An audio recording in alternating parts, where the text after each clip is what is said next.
Good evening.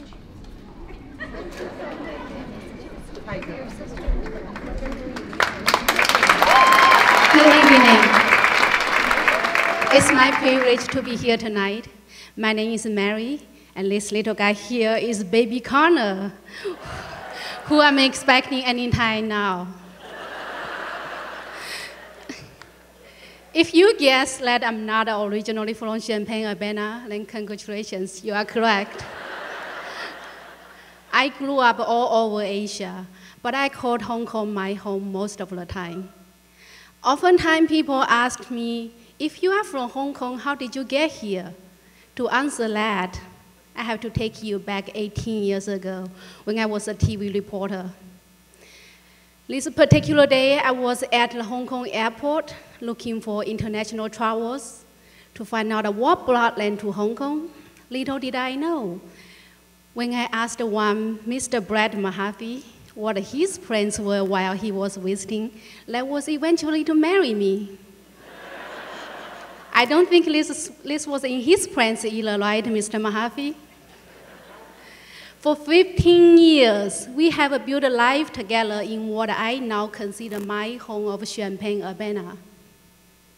Besides baby Connor, who will be here soon, we have a 6-year-old daughter named Olivia. Olivia represents a mix of two very different cultures. It's not just the racial makeup of her Asian mom and her Caucasian dad, but her cultural identity, and how my husband and I reconcile our parenting in harmony instead of a conflict.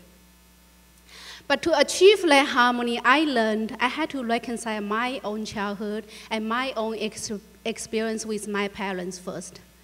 Let me ask you, how many of you have ever heard the term of tiger mother? I see some hands there. The term tiger mother was most recently made popular by Amy Chai in her highly controversial book, The Battling of the Tiger Mother, that described a strict, controlling parenting style to develop successful children. The term tiger mother is very familiar to me because I was raised in a similar situation. And for me, to be an effective mother for Olivia, I had to face my past with my parents, particularly with my own mother. You see, traditional Chinese parents think their kids owe them everything. Seriously, I'm not kidding. The belief is that they think their kids have to spend their entire lives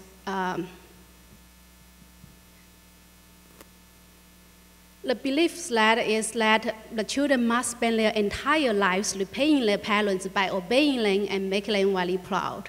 In my own experience, this meant I could get no grade, less than an A, or I would suffer consequences by taking away my meals or birthday presents. How sad is that, right? So when it came time for my sisters and I to go to college, we did not get to choose what we want to study, but our parents picked what they want us to study. In my case, despite having no interest in the major, my parents picked clinical medicine for me. And for 7 years, to please my parents, I studied medicine until I brought home my degree, finally thinking my service to my parents was over. I proudly asked my mother if she would hand my degree in her bedroom, right next to her bed, and she could see it every day. Partially hoping she would say yes, and partially hoping to make her mad. Yes, I did it intentionally. She did get mad. It would seem my service was not over. Her next plan was trying to find a job for me at a hospital. But it wasn't too long before I took over the control. And to spite my parents, I got a job as a TV reporter. And to spite them more, I was so happy to move 8,000 miles away to settle in my husband's home here instead of coming over to me. Believe or not, the day I got married, I did not tell my mother. That resentment has continued to hurt my relationship with my mother even today. So I knew when we had Olivia, I did not want the same outcome, but I also wanted her to be aware of her entire cultural identity, not just her American one, but her mother's side. So I made 3 rules for myself to guide my own parenting style. My first rule was to always remember to listen. I knew I couldn't be her friend because I had to be a authority figure in her life. But I wanted it to be a safe place where she knew her feelings and thoughts could be expressed without repercussion and consequences. My parents left me to figure out my own challenges and struggles. They did not ask me why I did not do well on something or why I react in a certain way. I wanted to differentiate with my relationship with my own daughter, Olivia. I wanted her to always know she could talk to me. My second rule was to always be consistent, so Olivia knew what to expect from me. My parents would yell and screaming at me for bringing home less than a perfect score on my test. And a few minutes later, they tried to give me a sort of apology that was hard on me because they loved me. To me as a child, that was so confusing. How could you abuse me because you love me? My third and my last rule for myself was to think about it, my reaction, impact of my reaction before I did it. I have struggled with this one the most, to be honest. For example, not long time ago, Olivia brought home a math test with a grade of 20 out of 23, which is a B grade, and yes, I figured out in my mind immediately it's a B grade. And that's not bad at all, right? So my immediate reaction was to ask her why this is not an A, Olivia.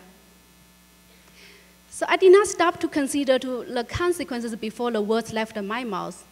And when I apologized, I realized I was breaking my second rule because I was doing my parents' did to me by not being consistent. And every time when I messed up this rule, I get a little bit better at keeping it because guilt is a powerful teacher. If I did not have my own childhood experience, I may not have been able to change those experiences into my 3 rules for being a better mother. I hope I'm not offending any tiger mother out there. Personally, I just want my kids to work hard toward their happiness, whatever that may be, even if there are unexpected bumps along the road. As their mother, I will be here for them and to support whatever they chose to do. Thank you.